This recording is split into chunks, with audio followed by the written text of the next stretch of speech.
Hello and welcome back. My name is Dave and today we got The Forgotten. This is in 1950 where the South Koreans and the Americans make a push to go across the dirty parallel into North Korea and take the battle to them. Along the way, of course, there's a bit of a huge battle, let's put it this way, with tanks.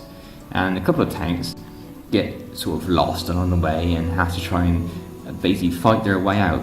But not the way it seems, because their commander gets taken out, and along the way they got to try and hide from the enemy Koreans and try and be radio silent so they don't try and give away their positions. These American soldiers, by the way, so you know, it seems to be that two tanks seem to have full rations of food, fuel and water to last them enough for a couple of days, so it seems, although you thought if it's a battle it'd be in and out a couple of hours, you might have enough for that, but it seems to last quite a while, over a couple of days. And it's a very extraordinary film as well, and of course along the way they pick up a Korean prisoner of war, POW, and that, of course, that takes up space, and of course the soldier, the Korean, is wounded as well, so they've got to try and help him, so we use his first aid kits and medicines to try and help him, which means they got less. And yeah, along the way they get into a couple of strategic fights, and they got to try and sacrifice one tank as little as possible to help the other, and he sort of like bogged down a couple of times and had to try and force their way out, as it were. And one of the chaps later on, Vincent A. Krebs, he was actually in the Korean War, and actually he believes that he relived this when he watched it again. I found myself reliving my experience in the Korean War. I must see a movie, he's actually said it himself, so he can't have too much of a shell shock or anything as such like that to worry about, so he must be alright, so good for him. If he's seen this, then fair play to him. That's what I say. But it's a UN Army, United Nations Forces, who what they call them. It's more American sort of thing. It's sort of American civil. It's American people, isn't it? So American Army. Apparently it's UN Forces, but it's the US Army as such, isn't it? So they go into the battle with South Koreans. I think the British helped out a little bit. And it's like 1950, so not long after the Second World War. So I can't see anyone else really helping out, and the Americans are just over there at the time, so, and they go from that into the Vietnam War, which is quite a big jump. Anyway, it's a different story, it's another one. And anyway, they get back to where they got to go, and they find their command, and everything seems to be alright, minus a few soldiers and a prisoner in tow. And the tanks are battered and bruised, and they got to try and fill a report out and all that sort of stuff on the damages, and you claim off the insurance, don't you? Yeah, so there we go.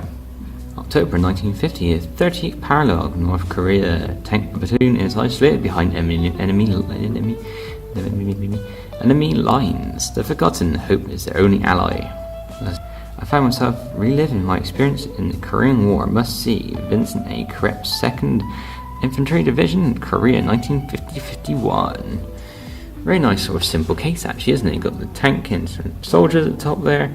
You've got the main guys at the bottom. Nice white sort of grey case, a little bit of shading around the outside, and nice simple.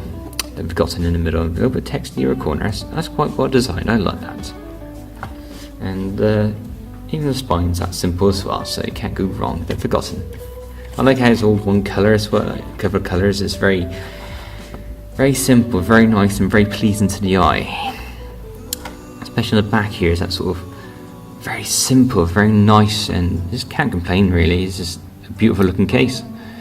A monument to sacrifice and freedom. Apparently he's a prisoner of the Korean War Association, not sure who he is. Visual stunning and a compelling character study. Well, I suppose so. There's a great set of characters in there, and yeah, the visuals are very pleasing as well, and yeah, very nice. 1950, October 1950, and UN forces have crossed the 30th parallel, making the beginning of the invasion of North Korea from the south. During a particularly vicious enemy assault, a decimated US Army tank platoon flees in retreat, and two tanks find themselves isolated from the rest of the company. Corporal William Bryan, a young idealistic enlistee. Strange to get the enlistee to fight and take command, not the sergeant or the second command, like you would do. Is shown in command After he stranded a tank after the death of his platoon officers. I know you got officers, but you sure you got the sergeants and corporals to take over, but maybe not. Yeah, that's why I see it. But the corporal in this didn't seem fancy it, so. Helplessly outnumbered and fighting against unseen enemies and diminishing morale, he leads a stricken tank across an unfamiliar landscape in search of hope and allies.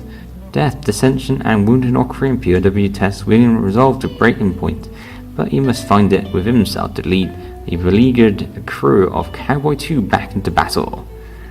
Yeah, so like I said, they've got one tank at the end there, so.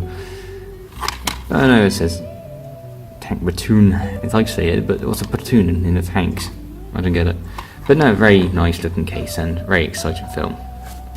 So yeah, it's another amazing film, really nice looking film, black and white in English of course, and yeah, nothing to go amiss. I find it really entertaining, and I wish that it's quite a simple film. It's not much in the old explosions, creativity as in like major sort of things these days, like CGI is all very simple. You got what you got. You're out in the open. There's no green screen effects or anything like that. It's just a few bombs in the ground that go off. It's a bit muddy if you're wearing sound effects and that. So no, just apart from that, it's very good. The story is very nice and quite well acted as well, I suppose. It's a very nice, enjoyable film for a nice chilled out session. So yeah, thank you very much for watching, and I will see you next time. Goodbye.